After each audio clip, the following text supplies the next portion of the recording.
warahmatullahi wabarakatuh. Selamat siang Bapak Ibu guru hebat semuanya.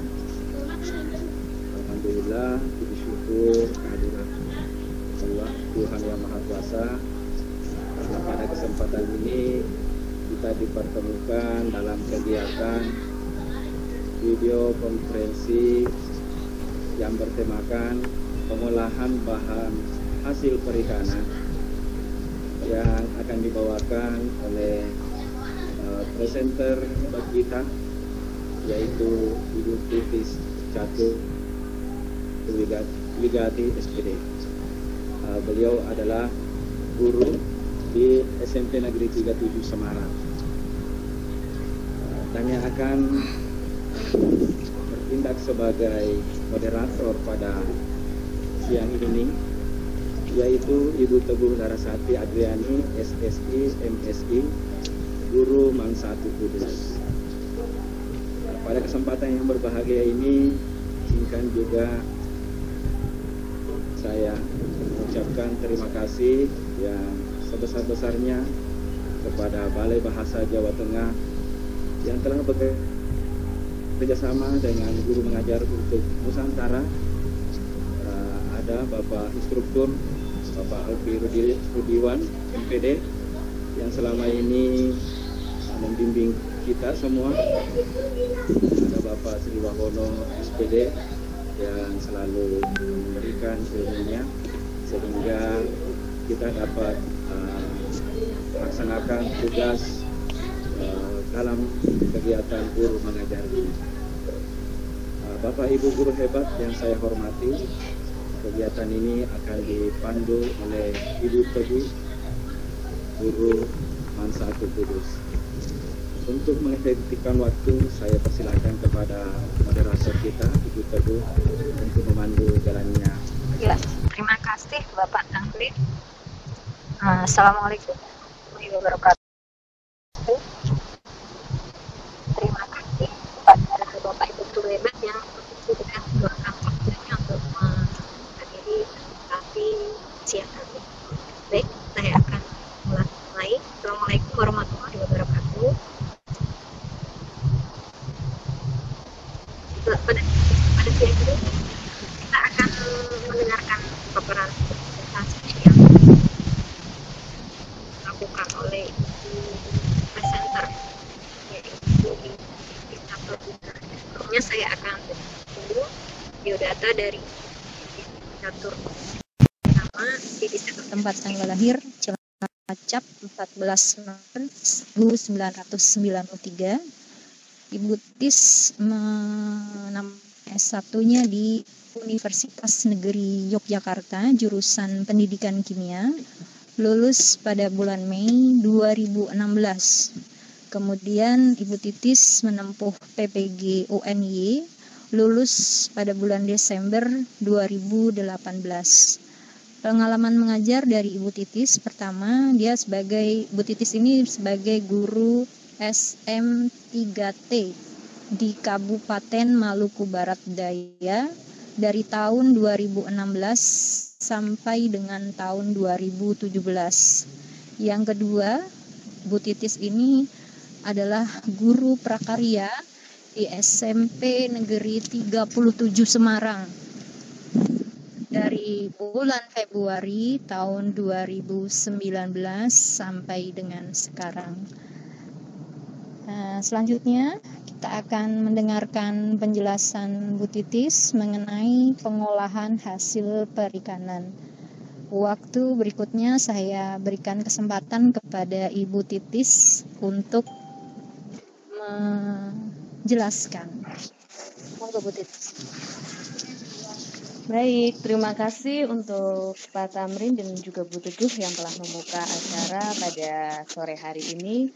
Dan kami juga mengucapkan terima kasih kepada Balai Bahasa Jawa Tengah dan Guru Mengajar untuk Nusantara yang telah memberikan kesempatan kepada kami, khususnya kepada saya, untuk bisa bergabung dan belajar bersama-sama dengan Bapak Ibu guru yang lainnya.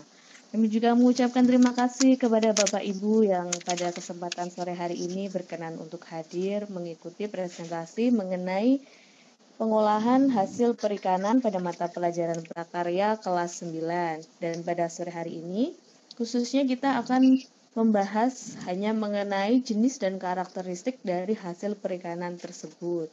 Materi ini biasa dipelajari pada awal semester pada bab pertama KD pertama. Untuk selanjutnya, kita akan di sini tersedia menu 4, yaitu pengantar, materi, evaluasi, dan autor. Pengantar itu menunjukkan tujuan dari pembelajaran yang akan dilaksanakan melalui aplikasi yang tersedia. Lalu di sini siswa juga akan membaca tentang keterangan tombol yang ada pada aplikasi sehingga nanti mereka tidak akan bingung ketika ada tombol-tombol dalam penggunaannya. Itu fungsi dari bagian pengantar. Lalu untuk masuk ke materi, kita klik di bagian materi. Di sini ada jenis-jenis hasil perikanan yang akan dibahas pada kesempatan hari ini, yaitu ikan, cumi-cumi, udang, dan rumput laut. Materi ini berasal dari buku prakarya kelas 9 yang diterbitkan oleh Kemendikbud sendiri. Jadi sebenarnya saya awalnya adalah seorang guru di jalur pendidikan kimia, namun ketika sekarang mengajar prakarya, maka saya juga belajar bersama-sama dengan murid dari buku-buku yang tersedia serta situs-situs internet yang tersedia. Untuk materi pertama, kita akan belajar mengenai ikan. Jadi, ikan berdasarkan ekologinya terbagi menjadi 3, seperti yang pasti Bapak Ibu lebih tahu, yaitu ikan perairan tawar, perairan payau, dan perairan laut. Ikan perairan tawar yang dipelajari dan banyak ditemukan dalam kehidupan sehari-hari, khususnya di kota Semarang itu ada 3, ikan lele, ikan mas, dan ikan bawal. Ikan-ikan ini biasa kita jumpai ada di sungai, ada di danau, dan di tempat perairan tawar lainnya, mungkin juga ada di tambak. Kita pertama membahas mengenai ikan lele, ikan yang hidup di air tawar dengan ciri-ciri yang terlihat sesuai pada gambar.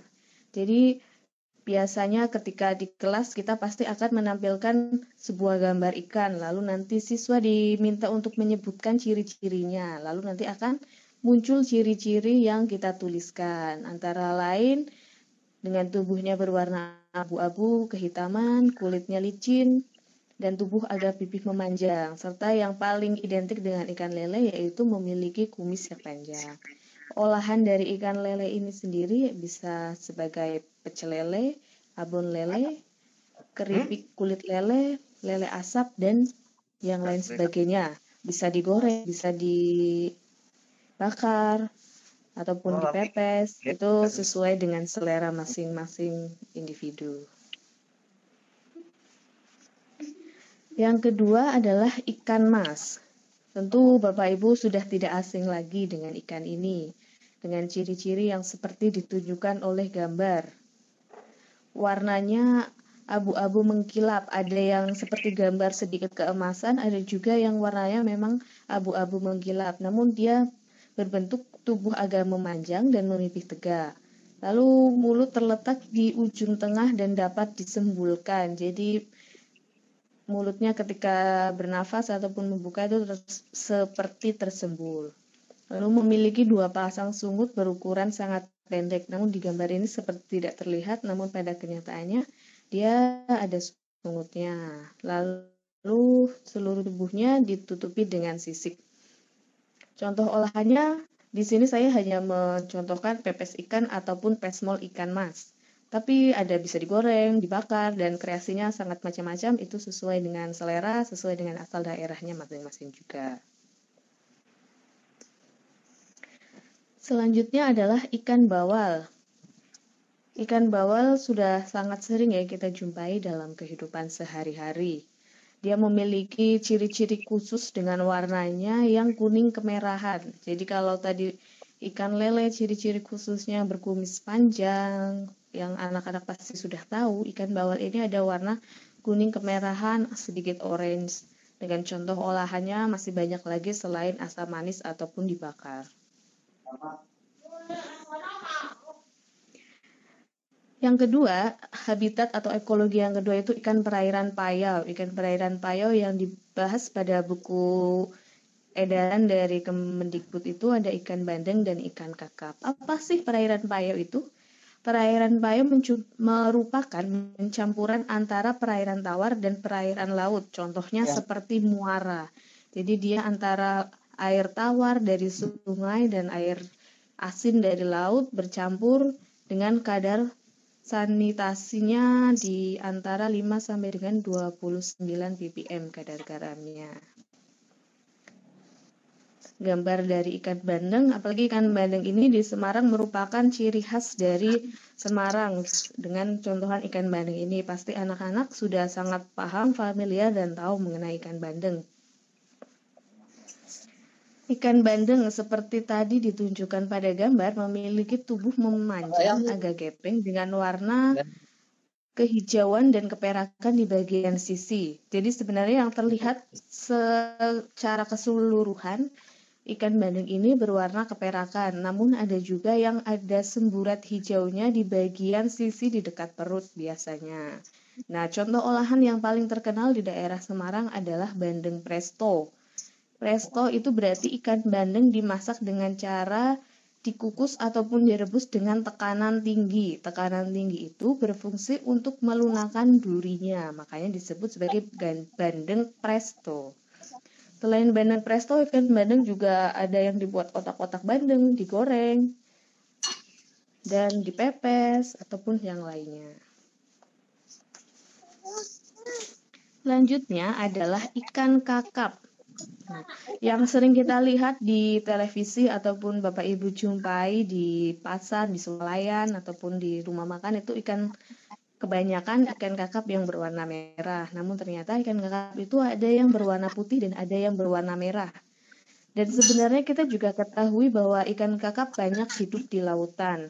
Nah, namun ikan kakap ini ternyata juga bisa kita budidayakan di perairan payau. Jadi pada prakarya ketika kita mengambil aspek budidaya, nanti akan ada pembelajaran mengenai budidaya di perairan payau ini. Namun di sekolah kami, di SMP Negeri 37 Semarang, mengambil aspek mengenai pengolahan untuk semester pertama. Jadi kami tidak membahas mengenai budidaya ikannya, namun bagaimana cara mengenali ikannya, lalu memasak ikan, dan yang lainnya. Seperti itu. Ciri-ciri umum dari ikan kakap seperti tadi yang sudah kita lihat, yaitu memiliki warna merah cemerlang, yaitu kakap merah ataupun silver, atau yang bisa kita sebut kakap putih, dengan mulut lebar, sedikit serong dengan gerigi halus. Lalu bagian atas penutup insang terdapat lubang kuping bergerigi. Jadi bisa ketika kita memegang ikan benar di sekitar insang itu bergerigi. Olahan dari ikan kakap bisa kita buat filet, kaki naga, otak-otak, dan yang lain sebagainya. Seperti yang biasa kita masak dalam kehidupan sehari-hari. Ikan laut.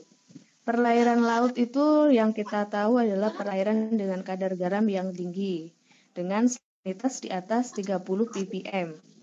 Dan kandungan gizi ikan laut sudah pasti kita ketahui, banyaknya kandungan protein dan omega 3 yang baik untuk kesehatan ataupun untuk kecerdasan kita.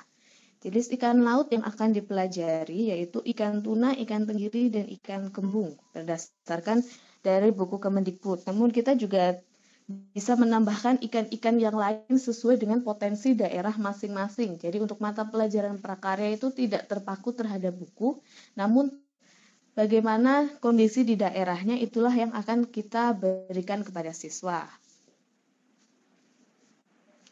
Untuk yang pertama, ikan tuna. Kita ketahui ikan tuna merupakan ikan perenang dengan kecepatan mencapai 77 km per jam. Jadi kecepatannya cukup cepat. Dengan ciri-cirinya ukuran tubuhnya antara 100 sampai 225 cm untuk ikan tuna dewasa. Jadi cukup besar sebagai ukuran ikan. Tertutup oleh sisik yang kecil-kecil, berwarna biru tua dan agak gelap pada bagian atas tubuhnya. serta sebagian besar memiliki sirip tambahan yang berwarna kuning. Kemudian cerah dengan pinggiran berwarna gelap. Jadi sisiknya berwarna kuning cerah dengan pinggirannya berwarna gelap. Contoh olahannya yang banyak kita temukan di supermarket seperti fillet itu pasti banyak ditemukan di swalayan, supermarket, dan yang lain sebagainya. Lalu juga ada pengalengan, ada steak, dan fillet itu pun nanti bisa diolah dengan berbagai masakan. Saya cek matanya speaker dulu. Oke, saya lanjutkan. Ternyata ada 48 spesies tuna yang ada di dunia. Contohnya ada beberapa gambar di bawah ini. Karena begitu banyak spesiesnya, di sini saya memberikan link pada gambar sehingga siswa ketika mengklik gambar tersebut dapat langsung menuju ke channel yang saya harapkan untuk dibuka oleh siswa. Contohnya ketika saya mengeklik dari gambar ikan, maka akan muncul tampilan sebagai berikut. Dari kebetulan saya melingkannya ke Wikipedia sesuai dengan gambar ikan yang ada. Jadi, siswa bisa belajar lebih banyak daripada yang saya tuliskan di aplikasi melalui link yang ada di gambar tersebut ataupun juga dari link-link yang lainnya. Jenis-jenis tuna bisa dilihat di link tersebut. Baik, kita akan kembali ke aplikasinya. Selanjutnya untuk ikan tenggiri seperti yang terlihat pada gambar, memiliki tubuh memanjang dan agak pipih, bersisik kecil dan tipis, berwarna tubuh belang-belang biru gelap. Jadi seperti yang terlihat pada gambar, dia sisiknya belang-belang biru gelap, ada bagian gelap, ada bagian terang, bermulut besar dengan taring yang tajam. Jadi di bagian mulutnya ada taring kecil yang cukup tajam. Hidupnya bergerombol dan tidak jauh dari pantai. Ukuran tenggiri ini ternyata lebih besar lagi dari tuna, yaitu mencapai 1 sampai dengan 2,2 meter atau 100 cm sampai dengan 220 cm. Jadi ternyata ikan perairan laut ini bisa mencapai ukuran yang besar. Contoh olahan ikan tenggiri yang sering ataupun sangat familiar dalam kehidupan sehari-hari itu ada siomay, kerupuk, bakso, empek-empek, dan juga yang lainnya, sesuai dengan ciri khas daerah masing-masing atau kebiasaan kita dalam memasaknya. Selanjutnya adalah ikan kembung. Ikan kembung ini juga banyak ditemukan di pasar tradisional di daerah Semarang, dengan contoh olahannya bisa digoreng, di bumbu balado, bumbu kuning, dan diolah menjadi ikan kembung tanpa duri juga, atau hanya sebatas digoreng seperti biasanya, itu juga bisa. Seperti halnya ikan tuna lagi, di sini saya menambahkan mengenai ciri-ciri ataupun khas masakan dan yang lainnya dengan cara mengklik gambar ikan. Jadi anak-anak tidak hanya mengetahui apa yang ada di buku yang saya tuliskan di aplikasi ini, namun mereka juga belajar dari situs yang lainnya. Kita lanjut. Ciri-ciri ikan kembung yang seperti tadi kita lihat bersama berwarna biru kehijauan di bagian atas dan bagian bawah berwarna putih kekuningan. Itu pun ada ikan kembung yang saya sering temukan di pasar tradisional itu lebih banyak yang berwarna silver, namun juga ada yang berwarna kehijauan seperti yang dideskripsikan pada ciri-ciri di tampilan Bapak Ibu semuanya. Ada 2 garis totol-totol hitam pada punggung dan totol hitam pada dekat sirip dada. Kemudian ada bagian warna gelap memanjang di atas garis rusuk dan 2 band itu 2 strip warna keemasan di bawah garis rusuknya. Ketika Bapak Ibu mungkin nanti ada di pasar tradisional ataupun mendapatkan ikan kembung dari mana, mungkin bisa dilihat apakah benar ciri-ciri ikan kembung seperti yang dideskripsikan pada tampilan berikut. Kemudian ciri yang keempat yaitu sirip punggung abu-abu kekuningan dan sirip ekor dada juga kekuningan, sirip lain bening kekuningan. Jadi kekuningan ini sebenarnya tidak dominan tapi hanya seperti berwarna semburat kekuningan. Itulah pelajaran mengenai tadi ikan dari perairan tawar, ikan dari perairan payau, maupun ikan dari perairan laut. Oke, selanjutnya kita akan belajar mengenai cumi-cumi. Cumi-cumi seperti yang kita ketahui merupakan kelompok hewan jenis moluska yang hidup di laut dengan ciri-ciri berbentuk silinder. Dengan warna-warna ada yang ungu, merah, kuning sesuai dengan daerahnya si cumi-cumi berasal dan juga memiliki tangan-tangan ataupun tentakel yang panjang dan bermangkuk penghisap untuk menjerat mangsanya. Jadi jika diandaikan sebagai tangan atau yang kita sebut tentakel, tentakelnya itu ada penghisapnya. Jadi dia digunakan untuk menempel pada suatu benda ataupun untuk menjerat mangsanya supaya tidak terlepas. Ciri yang ketiga merupakan hewan invertebrata, yaitu hewan tidak bertulang belakang. Dan ada 3 jenis cumi yang sering kita temui dalam kehidupan, yaitu cumi-cumi sotong, cumi-cumi blakutak, dan cumi-cumi karang atau kadut. Ini adalah perbandingan gambar dari 3 jenis cumi-cumi yang tadi kita sebutkan.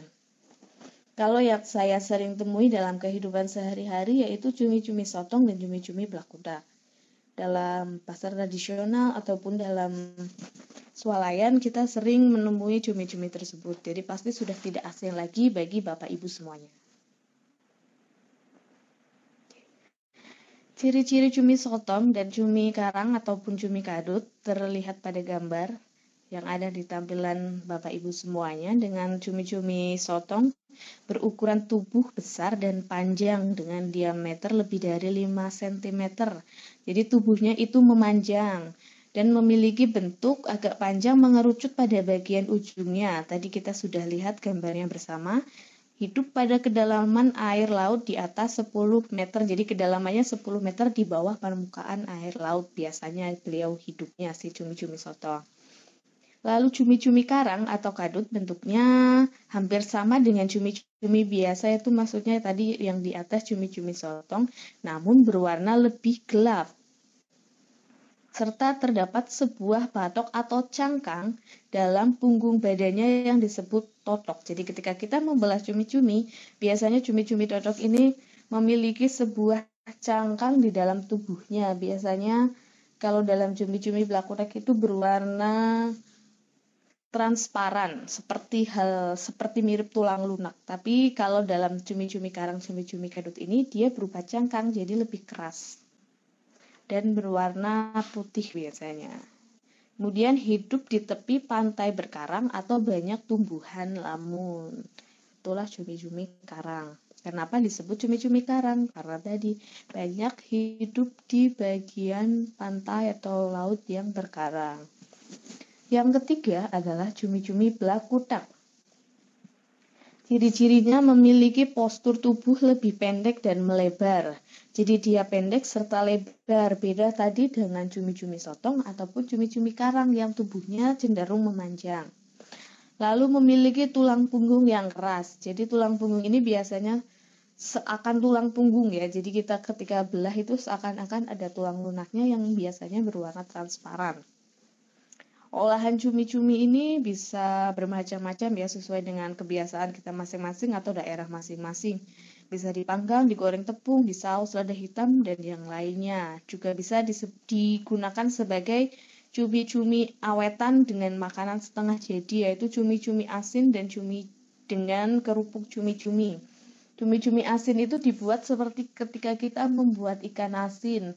Ada cumi-cumi lalu kita beri garam dan dijemur hingga kering. Jadi dulu ketika saya menjadi guru SM3T, sarjana mengajar di daerah terdepan, terluar dan tertinggal di salah satu sekolah di Kabupaten Maluku Barat Daya. Di sana di Maluku itu merupakan suatu kepulauan. Jadi di sana banyak sekali ikan ataupun cumi-cumi, lobster dan yang lain sebagainya. Nah, ketika kita memasak tinta dari Maaf, ketika kita memasak cumi-cumi, ada beberapa orang yang senang menggunakan tinta hitamnya ataupun ada yang tidak suka dengan tintanya. Namun ternyata tinta dari cumi-cumi itu dapat mengoptimalkan sel darah putih dari kita, sehingga mampu mencegah kuman berbahaya yang dapat menimbulkan penyakit, seperti halnya fungsi sel darah putih. Nanti mungkin tadi Ibu Teguh selaku guru biologi yang lebih tahu mengenai bagaimana fungsi sel darah putih kok bisa mencegah kuman berbahaya yang ada di dalam tubuh. Seperti itu. Selanjutnya, kita akan belajar mengenai udang. Nah, udang ini dapat ditemukan di hampir semua genangan air yang berukuran besar. Dia bisa air tawar, air payau, ataupun air asin, tergantung jenis udangnya. Jenis udang yang banyak dijumpai di Indonesia, yaitu dari A sampai H, ada udang jerbung sampai dengan udang rebon. Ketika nanti kita menjelaskan kepada anak-anak mengenai udang ini, anak-anak dalam aplikasi ini seperti tadi bisa mengklik dari tabel yang sudah saya sediakan, lalu dihubungkan ke sebuah link, beliau si anak-anaknya ataupun yang lainnya bisa belajar dari situs yang ada di situ mengenai udang jerbung sampai dengan udang rebonnya. Nah, tampilan selanjutnya ini menjelaskan mengenai jenis udang yang tadi ada di tabel beserta ciri-cirinya. Nanti bisa dilihat oleh kita masing-masing, ada udang jerbung, ataupun biasa disebut udang putih dengan ciri-ciri seperti ada di kanannya. Udang flower, dia seperti bunga, makanya disebut sebagai udang flower. Nah, coraknya seperti bunga, berwarna hijau, ada kemerahannya. Tadi udang putih, kenapa disebut putih? Karena dominan warna putih yang licin dalam tubuhnya. Ada udang windu, udang cokong, ataupun udang dogol. Nah, udang windu ini berkulit tebal dan keras, jadi biasa berwarna hijau kebiruan bergaris melintang agak gelap. Ketika Bapak Ibu menemui udang yang berwarna agak gelap, itulah udang windu, dengan kulitnya itu lebih tebal dibandingkan udang yang lainnya.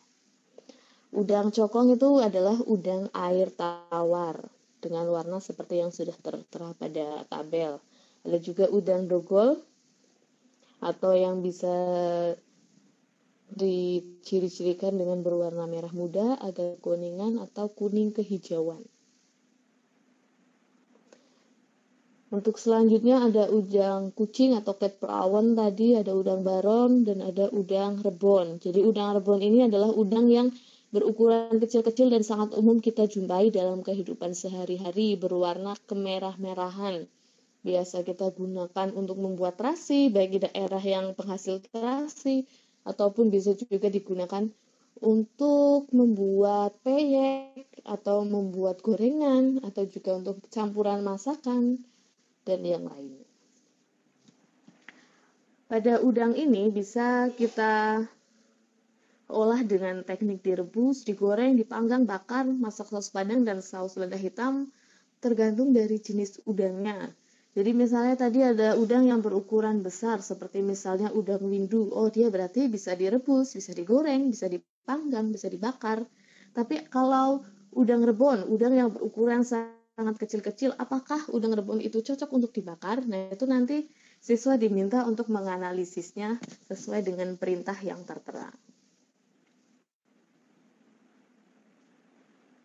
Materi selanjutnya mengenai rumput laut. Kembali lagi, ketika saya ada di Kabupaten Maluku Barat Daya, tepatnya saya tinggalnya waktu itu di Pulau Wetang. Pulau Wetang masuk kepada Kecamatan Pulau Babar. Di sana ada satu desa yang merupakan penghasil dari rumput laut. Jadi mereka membudidayakan rumput laut karena kebetulan pantai di depan desa itu landai. Dia tidak terlalu dalam sehingga bisa digunakan sebagai tempat budidaya rumput laut. Sebenarnya apa sih rumput laut itu? Rumput laut merupakan alga makroskopis yang hidup di perairan, layaknya alga lainnya. Nah, rumput laut ini yang kita lihat juga pada gambar tidak memiliki akar, batang, dan daun sejati. Yang tubuhnya itu disebut talus, yang seolah-olah batang semuanya. Jadi tubuh rumput laut disebut talus. Karena tadi rumput laut tidak memiliki akar sejati, hidupnya itu menempel pada pasir, lumpur, kayu, karang mati, ataupun juga kulit kerang. Ketika dibudidayakan itu, saya juga tidak terlalu tahu, namun ketika saya lihat itu diikat pada suatu jaring-jaring ataupun tambang, lalu dibudidayakan di perairan dangkal, karena rumput laut itu bisa hidup di perairan dangkal dengan kedalaman maksimal 200 meter. Contoh olahan rumput laut ada agar-agar, jelly, es krim, kim. Kim itu seperti seafood rumput laut yang biasa kita temukan pada minimarket atau yang biasa juga digunakan sebagai bahan pembuatan sushi ketika di masakan Jepang. Nah, demikian tadi merupakan materi dari hasil perikanan pada buku yang saya ambil, yaitu dari Kementerian Pendidikan mengenai ikan, cumi-cumi, udang, dan juga rumput laut. Setelah belajar dari aplikasi ini, diharapkan siswa dapat mengevaluasi dirinya sendiri, apakah siswa tersebut sudah mengerti atau belum, ataukah perlu belajar lagi. Saya di sini sediakan 10 soal pilihan ganda. Dengan siswa bisa melihat petunjuk yang ada pada tampilan berikut ini. Soal nomor 1. Hasil perikanan merupakan bahan pangan yang mengandung nilai gizi tinggi. Di situ salah satu contoh hasil perikanan adalah ikan yang kita jumpai, misalnya ikan bandeng, kakap, bawal, lele. Anak-anak diminta memilih mana ikan yang merupakan ikan perairan tawar. Misalnya di sini anak-anak memilih ikan bawal dan ikan lele. Ternyata benar, skornya ada di tangan kanan bagian bawah. Kemudian soal nomor 2 merupakan perbandingan antara ikan X dan ikan Y. Anak-anak diminta berdasarkan tabel di atas, ikan X dan Y adalah, jadi berdasarkan ciri-cirinya dan tempat hidupnya, anak-anak diminta untuk menentukan, untuk menganalisis ini merupakan ciri-ciri dari ikan apa. Misalnya A, ikan lele dan bandeng, ternyata benar. Kemudian kita untuk soal yang nomor 3, hasil perikanan tidak hanya berasal dari laut ataupun tawar, tapi juga perairan payau. Perairan payau anak-anak juga harus tahu adalah perairan apa, apakah kadar salinitas di atas 300 ppm, atau pencampuran pH antara 6,8 sampai 7,2. Nah, ternyata kalau di atas 30 ppm tadi anak-anak membaca, oh itu kalau perairan laut dengan kadar salinitas yang tinggi. Air yang biasa dikonsumsi manusia dalam kehidupan sehari-hari. Bagian C, jelas bukan. Itu merupakan air tawar. Bagian D dengan pH 6,8 sampai 7,2 merupakan air yang dikonsumsi dalam kehidupan sehari-hari oleh kita. Jadi jawabannya adalah B. Lalu berdasarkan gambar, merupakan cumi-cumi apa tadi yang bentuknya lebih pendek dan melebar, blakutar ternyata. Kemudian di situ ada cumi-cumi berdasarkan ciri-ciri yang disebutkan pada bagian A, B, dan C. Ternyata cumi-cumi sotong. Sekarang yang soal nomor 6. Bagian dari cumi-cumi yang bermanfaat untuk kesehatan tubuh tentang mengoptimalkan sel darah putih. Tadi kita sudah baca bersama-sama mengoptimalkan sel darah putih, yaitu tinta dari cumi-cumi. Soal nomor 7 masuk kepada bagian udang. Tadi di tabelnya ataupun pada bagian link yang tadi klik oleh masing-masing siswa, jenis udang yang hidup di air tawar itu bisa dianalisis sendiri ataupun dituliskan sendiri sebagai rangkuman dari mereka. Adalah udang galah dan udang windu. Udang galah itu adalah nama lain tadi dari udang cokong. Ketika di tabel ciri-ciri tadi disebutkan udang cokong, nama lain dari udang cokong itu adalah udang galah. Misalnya. Kemudian udang ada beberapa jenis yang biasa digunakan membuat terasi. Maka ini adalah soal analisis. terasi apakah ia dibuat dari udang yang besar-besar seperti misalnya udang windu? Ternyata tidak. Terasi pasti dibuat dari udang yang kecil-kecil karena ketika udang besar nanti akan lebih baiknya, lebih bermanfaatnya ataupun nilai ekonomisnya lebih tinggi ketika digunakan untuk bahan makanan yang lainnya. Maka dari keempat pilihan ini udang kecil-kecil adalah udang rebon. Soal 9 masuk ke rumput laut. Jadi ciri-ciri rumput laut tadi apakah memiliki daun sejati? Tidak, dia tubuhnya berupa talus. Jadi tidak memiliki daun sejati. Bahan pembuatan agar-agar ciri yang kedua benar. Hidup di perairan laut dalam? Tidak, dia hidup di perairan datar dengan maksimal kedalaman 200 meter. Berarti adalah 2 dan 4. Nah, rumput laut tidak memiliki akar, batang, dan daun sejati, sehingga tubuh rumput laut secara keseluruhan disebut, sudah saya sebutkan berulang-ulang, yaitu talus. Jadi selamat, nilai kamu 100. Atau nanti ketika siswa mau mengulang, tinggal klik tombol reset dan akan kembali kepada petunjuk pengerjaan soalnya. Ya, cukup dari saya. Inilah saya, Titi Caturwigati dari SMP Negeri 37 Semarang. Terima kasih kepada Bapak Ibu yang telah berkenan mengikuti presentasi pada sore hari ini. Untuk acara selanjutnya kami kembalikan kepada moderator Ibu Teguh Larasati.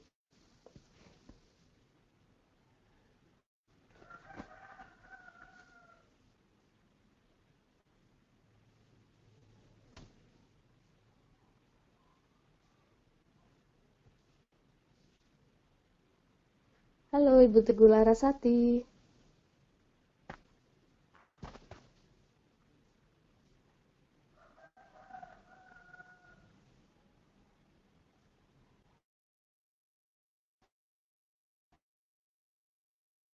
Bisa diminta tolong untuk dihidupkan mic-nya? Apa sudah?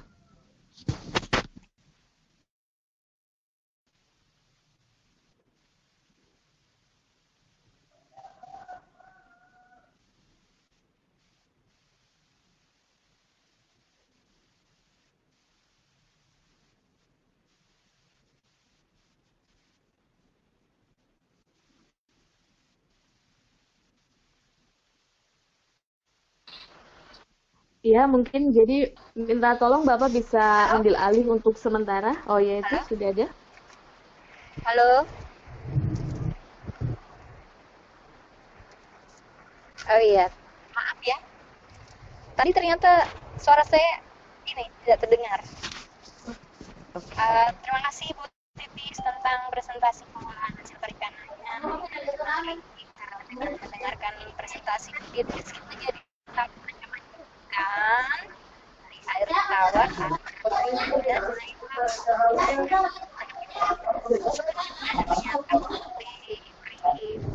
ilmu tentang macam-macam ikan yang bisa diproduksi ya.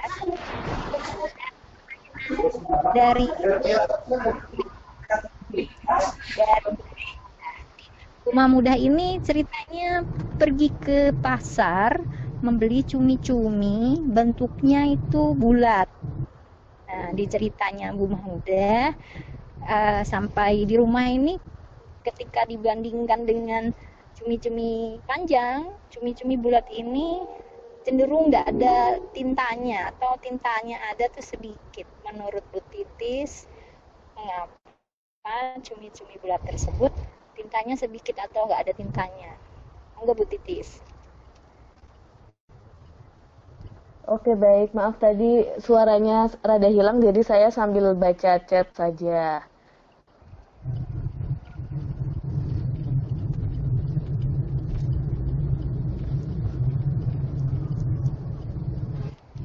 Jadi memang ketika saya sih jarang ya membandingkan antara jenis ataupun banyaknya tinta antara cumi-cumi. Soalnya biasanya jarang sendiri saya memasak cumi-cumi. Tapi kalau di sini ada masalahnya, cumi-cumi yang Black itu tintanya lebih sedikit daripada cumi-cumi sotong. Begitu tadi ya pertanyaannya kalau tidak salah. Ya, saya juga pernah memasak cumi-cumi Black dengan tinta yang cukup banyak sebenarnya. Jadi mungkin ini masalahnya pada ketika disimpan oleh penjualnya ataupun penangkapannya. Jadi tidak ada spesifiknya, misalnya cumi-cumi sotong, misalnya tintanya berapa mililiter, ataupun cumi-cumi Black dengan tinta berapa mililiter. Ini tergantung dari produksi si cumi-cumi itu sendiri untuk banyaknya ataupun sedikitnya tintanya. Tapi antara cumi-cumi sotong maupun cumi-cumi Black dan cumi-cumi yang lainnya, produksi tintanya yang pernah saya baca ataupun pernah saya temui tidak terlalu berbeda jauh. Jadi ketika kita temui di pasar kok yang Black lebih sedikit, mungkin itu dia sudah keluar ketika penangkapan disemburkan terhadap musuhnya. Jadi tinta dari cumi-cumi itu kan berfungsi untuk melindungi dirinya sendiri dari cumi-cumi ketika ditangkap oleh musuh, tintanya disemburkan. Mungkin salah satu faktor yang mempengaruhi mengapa cumi-cuminya tintanya lebih sedikit itu. Bu Teguh dan Bu Mahmudah, terima kasih untuk pertanyaannya. Ya, jadi mungkin dari proses pasca penangkapan ya Bu ya. Iya betul, yang pasca penangkapan. Tintanya. Nah kalau mungkin secara umum kita nggak, kalau harus ada studi gitu ya, lebih detail jumlah tinta per spesiesnya. Iya betul, ya. Apalagi Bu Teguh ini guru biologi pasti lebih paham ya Bu.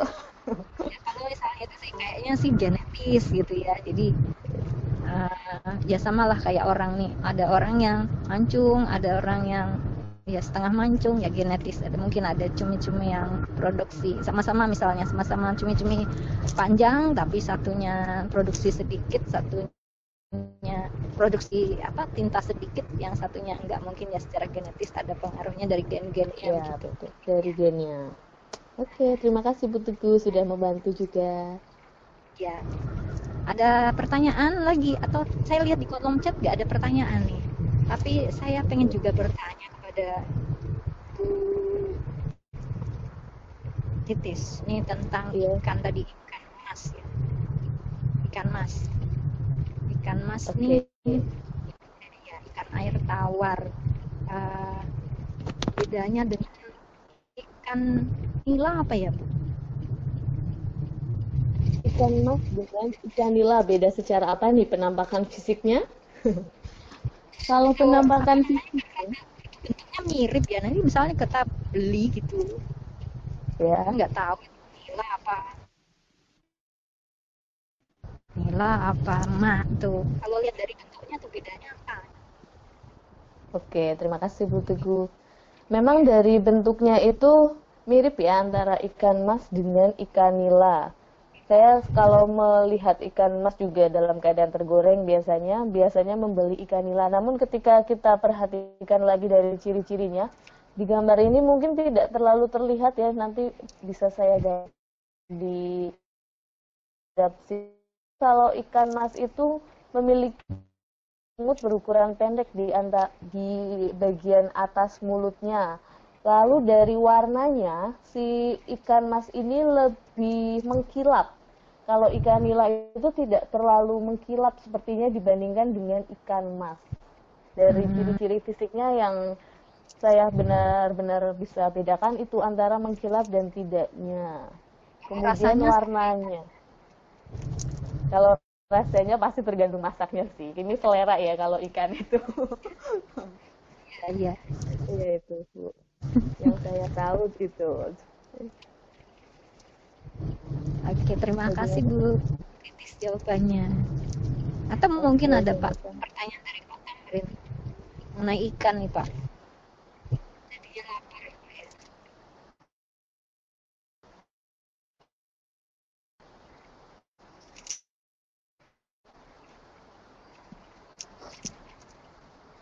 Iya.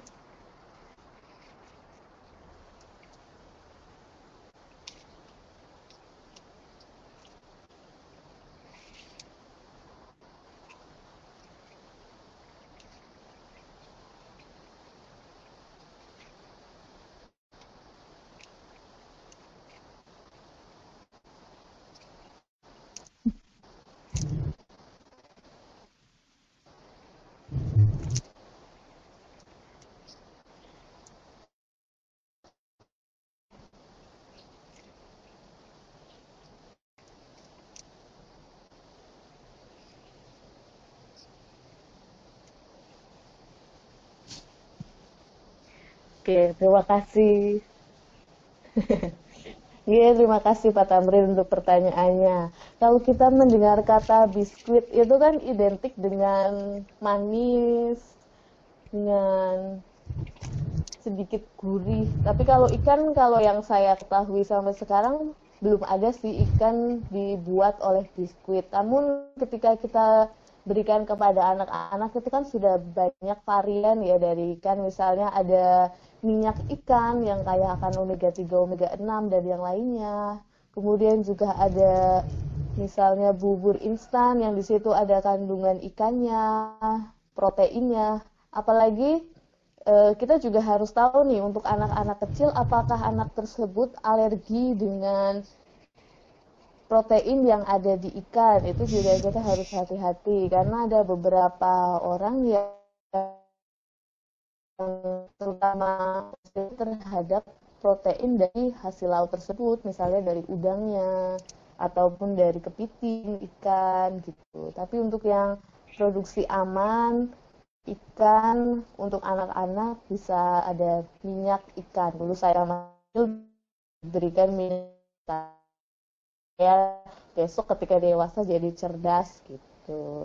Untuk biskuit nanti mungkin bisa dikembangkan menjadi varian baru, ini bisa dicoba.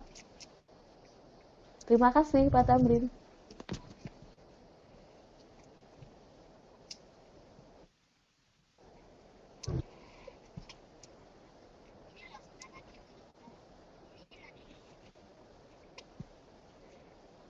Iya benar. Kembali kasih Pak Tamrin. Ya, sepertinya memang ini ya, menarik idenya. Kan sudah ada tepung ikan nih, jadi bisa dikembangkan lagi jadi snack ikan. Snack ikan tapi snack gitu. Di keripik apa gitu ya. Kan bisa ditaburin dikombinasi sama keju, coklat dan lain-lain. Bisa juga ini. Menarik. Kalau sekarang itu kan sudah ada kerupuk ikan atau keripik kulit ikan, nanti bisa ide bagus itu tadi dari Pak Tamrin, jadi biskuit ikan dibuat snack dikombinasikan dengan rasa yang lain.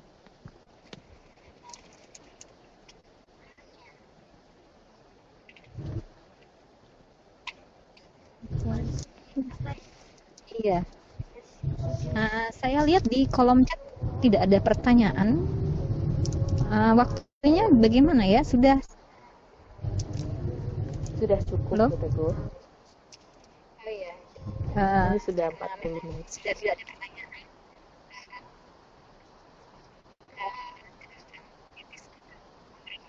Kesimpulan dari presentasi hasil perikanan hari ini. Baik, terima kasih Bu Teguh, Pak Tamrin, dan juga Bapak Ibu yang telah berpartisipasi dalam presentasi pada sore hari ini. Jadi pada hari ini kita telah belajar mengenai pengolahan hasil perikanan dalam sub jenis dan karakteristik hasil perikanan. Dari tadi ada juga rumput laut yang nantinya bisa dikembangkan lagi dari misalnya ikan, ada ikan perairan tawar, ikan perairan payau, ataupun ikan perairan berbagai macam jenisnya yang di Indonesia pasti sangat banyak sekali dari Sabang sampai Merauke jenisnya. Apalagi dulu saya ketika ada di pulau lain, di daerah lain selain di daerah Jawa itu menemukan jenis-jenis ikan yang di Jawa ternyata tidak ada. Jadi silakan materi-materi ini ketika mungkin nanti ada Bapak Ibu guru yang menjadi guru prakarya bisa dikembangkan lebih lanjut lagi. Pastinya akan sangat bermanfaat bagi anak-anak di daerah masing-masing. Dari olahan ikan, cumi-cumi, udang ataupun rumput laut yang bisa dikembangkan lagi. Dan terima kasih kami sampaikan juga kepada Bapak Ibu yang sudah turut berpartisipasi dalam kegiatan, yang sudah bertanya ataupun juga mendengarkan dengan baik. Jangan lupa untuk mengisi presensi dan waktu kami kembalikan kepada moderator. Ya, terima kasih Bu Titis. Hari ini presentasi pengolahan hasil pertanian telah selesai dilaksanakan. Saya ucapkan selamat. Saya selaku moderator mengucapkan terima kasih kepada Balai Bahasa Jawa Tengah bekerja sama UNGUN yang telah memberikan kesempatan untuk jadinya presentasi menarik ini. Terima kasih juga kepada Bapak Alpi selaku instruktur, kepada Bapak Sri Wahon sebagai ketua partner presenter diberikan waktu untuk mengikuti presentasi menarik hari ini. Tiada gading yang tak retak. Apabila ada kesalahan, maka mohon dimaafkan semua keterbatasan kami. Sehingga semoga dengan waktu presentasi atau video conference menjadi lebih baik. Terima kasih. Assalamualaikum warahmatullahi wabarakatuh. Saya serahkan kembali itu kepada host. Silakan Bapak Tamrin.